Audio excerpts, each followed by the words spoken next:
नमस्कार दोस्तों, स्वागत है आप सभी का मेरे YouTube channel politics in depth. दोस्तों, जैसा कि आप जानते हैं कि अभी हाल ही में जो बलूच मिलिटेंट्स थे, यानी कि बलूचिस्तान लिबरेशन आर्मी के जो मिलिटेंट्स थे, उन्होंने किस तरह से पाकिस्तान में जो जाफर एक्सप्रेस ट्रेन थी दोस्तों, उसको हाईजैक किया, उस पर अटैक किया और उसमें जो सवार पैसेंजर्स थे, ठीक है, उनको जो है हॉस्टेज कर लिया, उनको बंधक बना लिया। हालांकि जो बलूचिस्तान लिबरेशन आर्मी है, उनका ऐसा कहना था कि भाई उन्होंने जो महिलाएं हैं, जो बच्चे हैं, जो उसमें बलूच सिविलियंस थे, उनको उन्होंने रिहा कर दिया था। जो सिर्फ पाकिस्तानी जो मिलिट्री आर्मी के जो ऑफिशियल्स थे, उनको ही उन्होंने बंधक बना के रखा था दोस्तों। और इसके जवाब में जो पाकिस्तान आर्मी है, उसने भी एक रेस्क्यू ऑपरेशन जारी किया और प्रेजेंट टाइम में जो खबर मिल रही है, ये रेस्क्यू ऑपरेशन ओवर हो गया है। जो बंधक हॉस्टेजेस बनाए गए थे, उनको जो है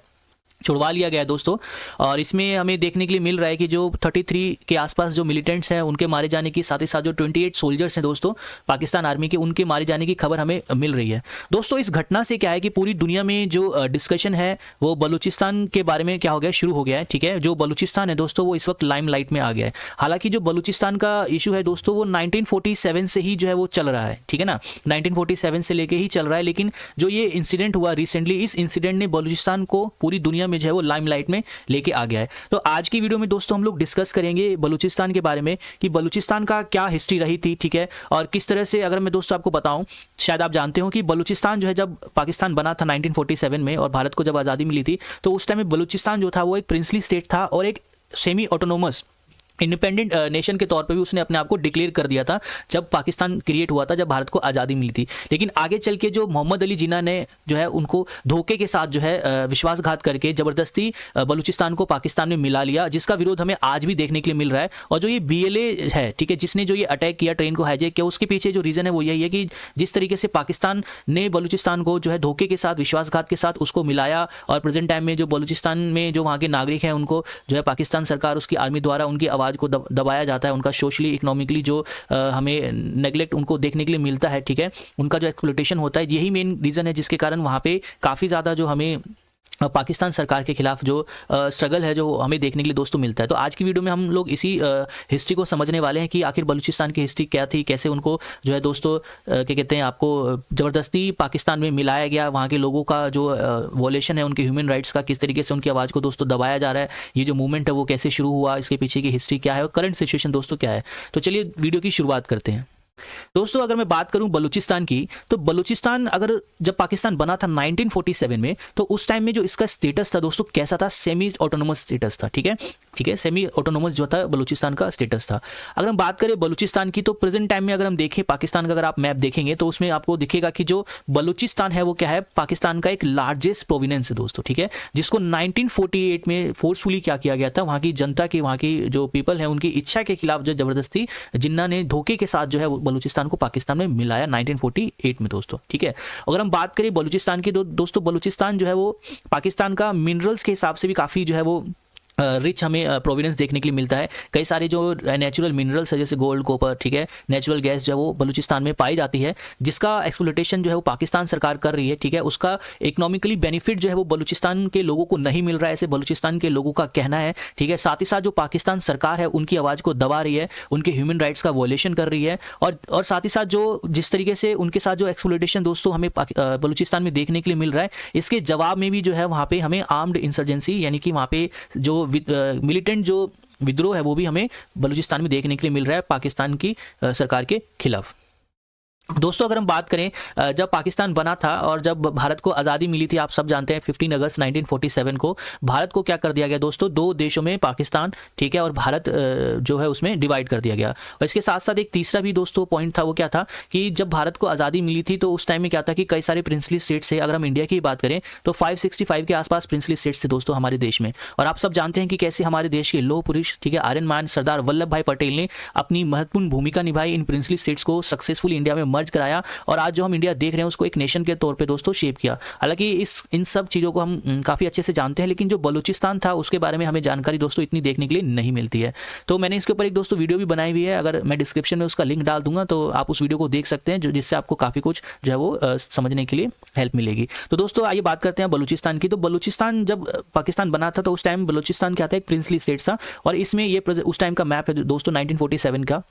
बलूचिस्तान का। तो ये जो रेड वाला जो रीजन देख रहे हो ये तो चीफ कमिश्नर प्रोविडेंस था, जो डायरेक्टली ब्रिटिशर्स के क्या था दोस्तों में, ब्रिटिशर्स के अंडर में था, डायरेक्टली वहाँ पे ब्रिटिशर्स का क्या चलता था, रूल चलता था। लेकिन इसके अलावा जो आप ये देख रहे हो नंबर 1 जो ये कलात है, ये काफ़ी इंपॉर्टेंट प्रिंसली स्टेट उस टाइम में हुआ करता था। और प्रेजेंट टाइम में अगर हम बात करें तो इसके बारे में मैं आगे वीडियो में और जो है इंपॉर्टेंटली बात करूँगा कलात के बारे में। इसके साथ साथ जो दूसरा प्रिंसली स्टेट था दोस्तों बलूचिस्तान में वो था आपका खारान, तीसरा जो प्रिंसली स्टेट्स था वो था मकरान, और चौथा जो दोस्तों प्रिंसली स्टेट्स आप जो यहाँ पे देख रहे हो ये था आपका लास बेला। तो ये 4 जो मेजर प्रिंसली स्टेट्स थे वो बलूचिस्तान में हमें देखने के लिए दोस्तों मिलते थे। अगर हम बात करें कलात की दोस्तों, तो कलात का क्या था, एक सेमी इंडिपेंडेंट प्रिंसली स्टेट्स था दोस्तों, ठीक है। इसके साथ साथ जो मकरान है, लास बेला है, जो खरान है, ये क्या थी, फ्यूडल टेरिटोरीज थी, किसके अंडर में, कलात के अंदर में, ठीक है। तो जब दोस्तों भारत को आज़ादी मिली थी तो आप सब जानते हो उस टाइम में जो इंडिया का एक्ट, इंडियाज इंडिपेंडेंस एक्ट था, तो उसमें एक इंपॉर्टेंट बात जो थी वो दोस्तों वो शामिल थी, क्या थी कि जो ये प्रिंसली स्टेट्स हैं ये इनके ऊपर डिपेंड करता है कि ये इंडिया में जाना चाहते हैं, है ना,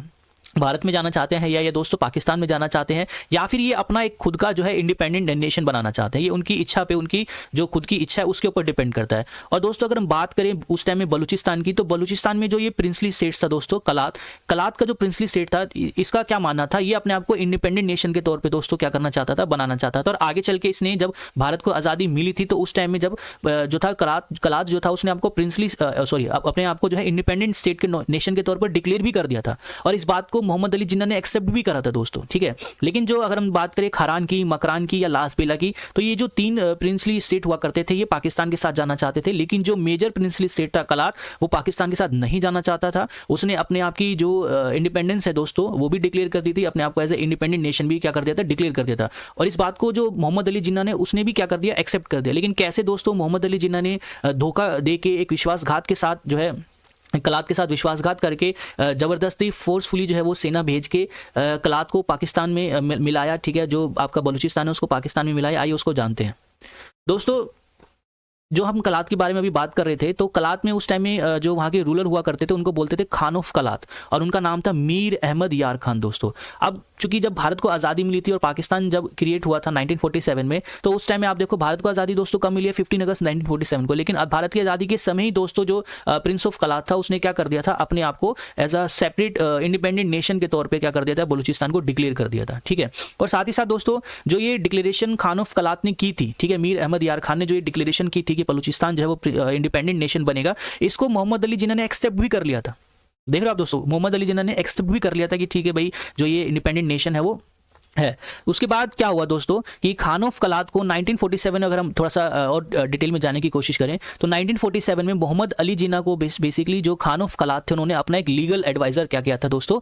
डिक्लेयर किया था। क्यों किया था, क्योंकि उस टाइम में जब भारत की आज़ादी और पार्टीशन की दोस्तों बात चल रही थी, तो उस टाइम में जो बलूचिस्तान है उनका पक्ष रखने के लिए as a legal adviser Britishers के सामने जो है खान ऑफ कलात ने मोहम्मद अली जिन्ना को लीगल एडवाइज़र के तौर पर अपॉइंट भी किया था, ठीक है। और इस बीच दोस्तों एक काफ़ी इंपॉर्टेंट जो है वो मीटिंग होती है 4 अगस्त 1947 को दिल्ली में दोस्तों, ठीक है। अब इस मीटिंग में जो है उस टाइम में माउंटबेटन, जिन्होंने माउंटबेटन प्लान तैयार किया था, जिसके बेस पे इंडिया का दोस्तों क्या हुआ, भारत का पार्टीशन हुआ और भारत और पाकिस्तान नामक 2 देश बने, है ना। उसके साथ साथ इस मीटिंग में जो थे वो माउंटबेटन थे, ठीक है, खान ऑफ कलात थे यानी बलूचिस्तान के जो रूलर थे वो थे, और साथ ही साथ पंडित नेहरू भी थे दोस्तों, ठीक है। जिसमें आप देखो कि मोहम्मद अली जिन्ना ने जो इंडिपेंडेंस रहने का, जो इंडिपेंडेंट नेशन के तौर पर अपने आप को बनाने का डिसीजन था खान ऑफ कलात का, इस डिसीजन को मोहम्मद अली जिन्ना ने क्या किया दोस्तों, सपोर्ट किया। यानी कि उन्होंने मान लिया कि हाँ भाई जो आपका बलूचिस्तान है वो क्या है, एक इंडिपेंडेंट नेशन है, एक इंडिपेंडेंट कंट्री है दोस्तों। लेकिन उसके बाद क्या हुआ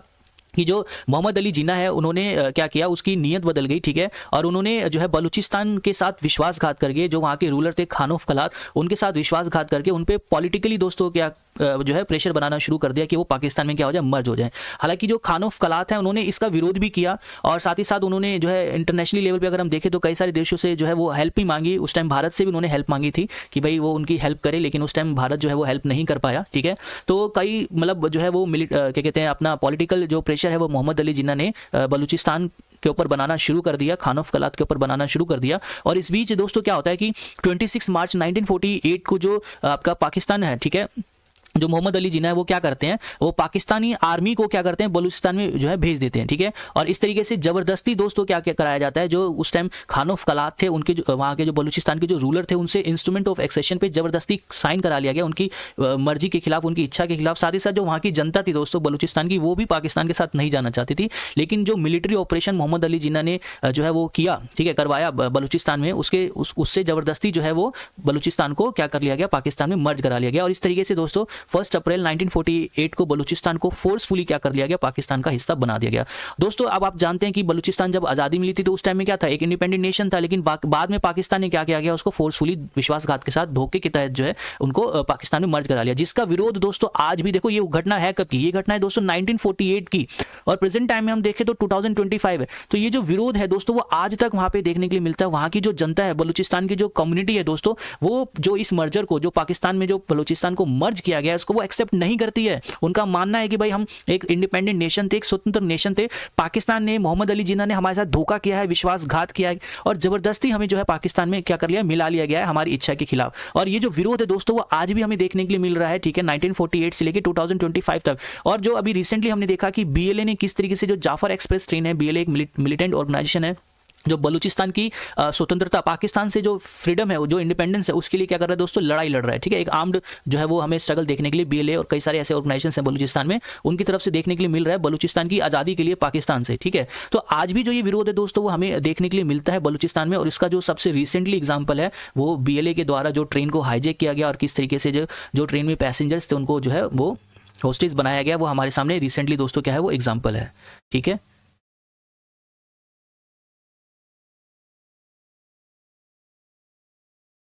तो वो दोस्तों आज भी हमें जो ये विरोध है वो देखने के लिए बलूचिस्तान में मिलता है। और ये तो अभी आपके सामने लेटेस्ट जो है वो एग्जांपल है कि किस तरीके से जाफर एक्सप्रेस ट्रेन को जो है वो अटैक किया गया, ठीक है, उसमें पैसेंजर्स को बंधक बनाया गया। इससे पहले भी कई सारे ऐसे इंसिडेंट जो है वो, कई सारे आर्म स्ट्रगल अटैक जो है वो हमें बलूचिस्तान में जो है देखने के लिए मिले हैं, जिसमें उन्होंने बलूचिस्तान की स्वतंत्रता की दोस्तों क्या की है, डिमांड किया पाकिस्तान से। चलिए दोस्तों अब समझते हैं कि जो ये बलूचिस्तान में जो हम ये स्ट्रगल देख रहे हैं, ठीक है, जो ये यहाँ पे जो एक आंदोलन चल रहा है, आर्म्ड आंदोलन, जिसमें मतलब आपका बीएलए और ऐसे कई सारे मिलिटेंट ऑर्गेनाइजेशंस भी दोस्तों शामिल है। तो इसके पीछे रीजंस क्या है, ठीक है। तो सबसे पहला जो रीजन है दोस्तों वो क्या है, रिसोर्स एक्सप्लॉयटेशन। दोस्तों मैंने आपको बताया कि जो बलूचिस्तान है वो ना सिर्फ पाकिस्तान का एक काफ़ी लार्जेस्ट प्रोविनेंस है, साथ ही साथ अगर हम बात करें नेचुरल मिनरल जो रिसोर्सेज है उसके पॉइंट ऑफ व्यू से भी जो बलूचिस्तान है वो काफ़ी इंपॉर्टेंट जो है वो हो जाता है पाकिस्तान के लिए। और जो बलूचिस्तान है उसमें काफ़ी अच्छी खासी मात्रा में दोस्तों जो नेचुरल रिसोर्सेज हैं वो पाए जाते हैं, जैसे कि नेचुरल गैस है, गोल्ड है, कॉपर है, और आप सब जानते हैं कि ये मिनरल्स कितने इंपॉर्टेंट है, ठीक है, इकोनॉमिक बेनिफिट के लिए। लेकिन दोस्तों अगर हम बात करें बलूचिस्तान की ना, तो बलूचिस्तान के जो ये नेचुरल मिनरल्स हैं, ठीक है, ये जो रिसोर्सेज है, इनका फायदा बलूचिस्तान को नहीं मिल रहा है, ऐसा वहाँ के लोगों का कहना है, ऐसी वहाँ की कम्युनिटी का कहना है कि भाई इसका जो फायदा है, इसका जो एक्सप्लॉयटेशन है वो पाकिस्तान सरकार कर रही है, वो इसका बेनिफिट उठा रही है, और हमें इसका कोई बेनिफिट जो है दोस्तों नहीं देखने के लिए मिल रहा है। इसलिए जो वहाँ की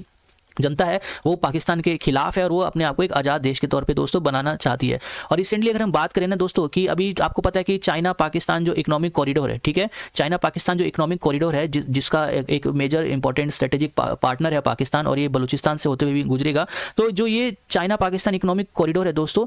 इसका भी जो विरोध है वहाँ की जो जनता है, कम्युनिटी है बलूचिस्तान की, वो कर रही है, क्योंकि उनका ये कहना है कि भाई जो ये चाइना पाकिस्तान इकोनॉमिक कॉरिडोर है, ये इससे हमें कोई फायदा नहीं मिलेगा, बल्कि इससे हमारा जो पहले से इकोनॉमिक जो एक्सप्लॉयटेशन हो रहा है, हमारे जो नेचुरल मिनरल्स का जो एक्सप्लॉयटेशन हो रहा है और ज़्यादा बढ़ जाएगा। इससे फ़ायदा जो वो चाइना को होने वाला है सिर्फ, और पाकिस्तान को होने वाला है, इससे हमें कोई फ़ायदा नहीं होगा, इससे हमारा कोई सोशल जो इकोनॉमिकल डेवलपमेंट वो हमें नहीं होगा, इससे बल्कि हमारा जो एक्सप्लॉयटेशन है वो और भी ज़्यादा बढ़ जाएगा। इसलिए कई बार जो है वो हमें चाइना पाकिस्तान इकोनॉमिक जो कॉरिडोर है जो चाइना बना रहा है, उस पर जो बलूचिस्तान की जो वहाँ पे मिलिटेंट ऑर्गेनाइजेशन है उनके द्वारा हमें अटैक भी दोस्तों देखने के लिए मिला है। वो लगातार इसका क्या कर रहे हैं, विरोध कर रहे हैं।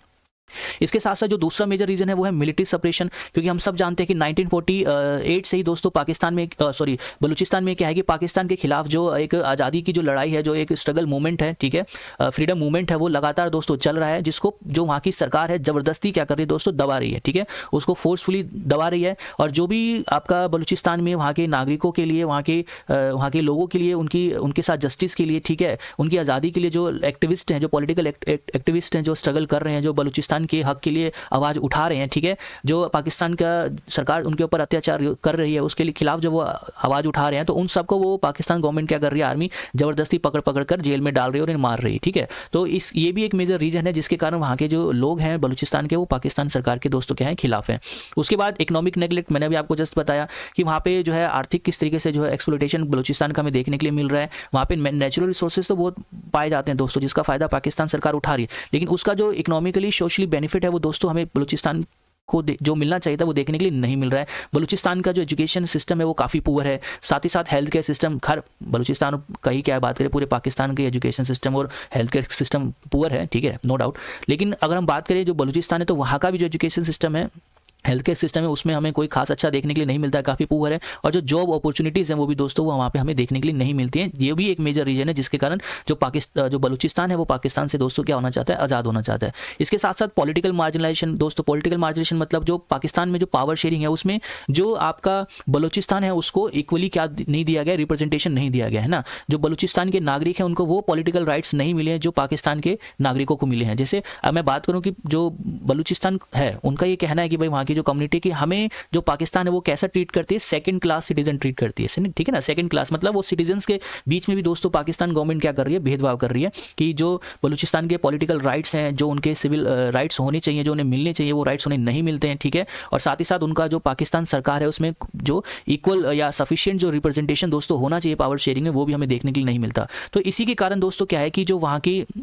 आपकी जो जनता है वो उसके क्या हो गई दोस्तों, खिलाफ हो गई है। साथ ही साथ जो एक और मेन रीज़न है, और आपको पता है काफ़ी इंपॉर्टेंट रीज़न है कि हर कम्युनिटी की अपनी एक आइडेंटिटी होती है, अपना एक लैंग्वेज होती है, अपना एक कल्चर होता है। हर कम्युनिटी क्या चाहती है दोस्तों कि उसकी आइडेंटिटी को, उसके कल्चर को रिकॉग्नाइजेशन मिले, उसको रिस्पेक्ट मिले, है ना, उसको दबाया ना जाए। लेकिन जो पाकिस्तान है उसमें हमें क्या देखने को मिलता है, जैसे कि 1971 का जो बांग्लादेश आपको पता है वॉर हुआ था, जो ईस्ट पाकिस्तान पहले जो था वो पाकिस्तान का पार्ट था, तो वहाँ पे किस तरीके से जो, क्योंकि बांग्लादेश की अपना एक कल्चर था, उनका अपना एक बंगाली मेनली कल्चर था और वहाँ की जो भाषा थी, तो पाकिस्तान कैसे उनकी भाषा को दबा रही थी, ऐसा हमारे सामने इतिहास में मौजूद है दोस्तों, है ना। हमने देखा है कि 1971 में वहाँ के जो बांग्लादेश है वहाँ के लोगों का भी किस तरीके से जो पाकिस्तान है वो एक्सप्लोइटेशन कर रहा था, उनके कल्चर को दबा रहा था, जबरदस्ती उन पे बंगाली लैंग्वेज को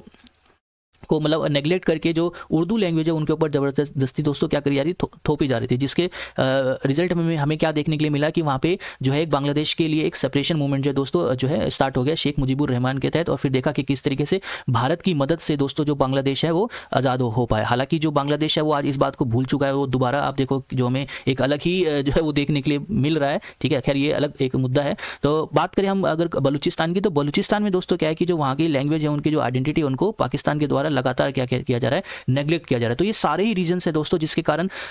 बलूचिस्तान में जो पाकिस्तान सरकार है उसके खिलाफ एक गुस्सा, ठीक है, जो हमें देखने के लिए मिलता है, और जिसकी शुरुआत 1948 में ही दोस्तों हो जाती है और प्रेजेंट टाइम में हमें ये देखने के लिए भी मिल रही है, ठीक है। तो इसलिए जो वहाँ की जनता है, जो बलूचिस्तान की जो कम्युनिटी है, वो क्या चाहते हैं कि उनको पाकिस्तान से क्या मिल जाए दोस्तों, आज़ादी मिल जाए, ठीक है, वो एक सेपरेट नेशन बन जाए। और इसीलिए वहाँ पे जो है बलूचिस्तान में वहाँ के फ्रीडम के लिए पाकिस्तान से, ठीक है, अलग होने के लिए जो है मूवमेंट भी चल रहा है, और उसके लिए कई सारे मिलिटेंट ऑर्गेनाइजेशंस भी हमें बलूचिस्तान में देखने के लिए मिलते हैं। जैसे रिसेंटली जो BLA है जिसने जाफर एक्सप्रेस ट्रेन को हाईजैक किया, हम सब ने देखा। उससे पहले भी कई सारे ऐसे इंसिडेंट जो है बलूचिस्तान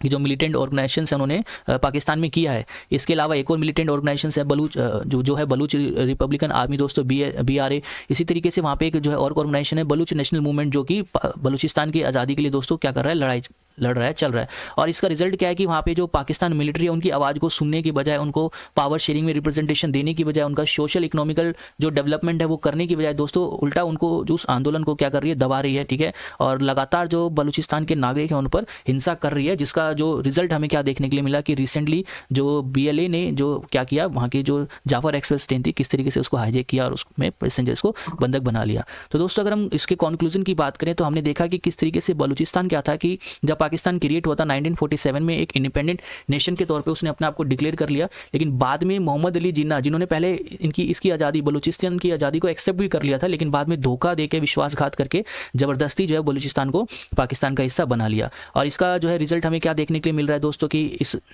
इसका जो विरोध है वो आज भी हमें देखने के लिए बलूचिस्तान में मिल रहा है। और जो ये आंदोलन, ये जो आज़ादी की लड़ाई वहाँ पर चल रही है, जो ये स्ट्रगल चल रहा है, इसको पाकिस्तान सरकार लगातार क्या कर रही है, वॉलेंटरी तरीके से उसको दबा रही है। उनकी आवाज़ को सुनने की बजाय, उनकी प्रॉब्लम को डेमोक्रेटिक तरीके से सॉल्व करने की बजाय, खैर मैं भी क्या बात कर रहा हूँ, डेमोक्रेटिक तो जो देश खुद एक लोकतांत्रिक खाली पेपर पर है, ठीक है, तो वो क्या ही डेमोक्रेटिक जो है वो आपका सॉल्यूशन या रिप्रेजेंटेशन देगा। खैर ये चीज़ एक अलग मुद्दा है। तो दोस्तों हमने देखा कि किस तरीके से जो है एक्सप्लोटेशन लगातार वहाँ पे हमें देखने के लिए मिल रहा है। जो पाकिस्तान आर्मी है वो वायलेंस कर रही है बलूचिस्तान कम्युनिटी के ऊपर, उनको दबा रही है। साथ ही साथ जो बलूचिस्तान का जो स्ट्रगल है इंडिपेंडेंस के लिए, ठीक है, वो बात कर रहे हैं कि भाई हमारे राइट्स का भी दोस्तों एक्सप्लोटेशन हो रहा है, ह्यूमन राइट्स का भी जो है वहाँ पे हमें वॉल्यूशन देखने के लिए मिल रहा है। और सबसे इंपॉर्टेंट बात दोस्तों बड़ी अजीब मुझे देखने के लिए मिलती है कि कुछ ऐसे जो कंट्रीज़ हैं, ठीक है, जो एक प्रोपेगेंडा इंडिया के खिलाफ चला रहे हैं, भारत के खिलाफ चला रहे हैं, उनका एक अलग एजेंडा है, ठीक है,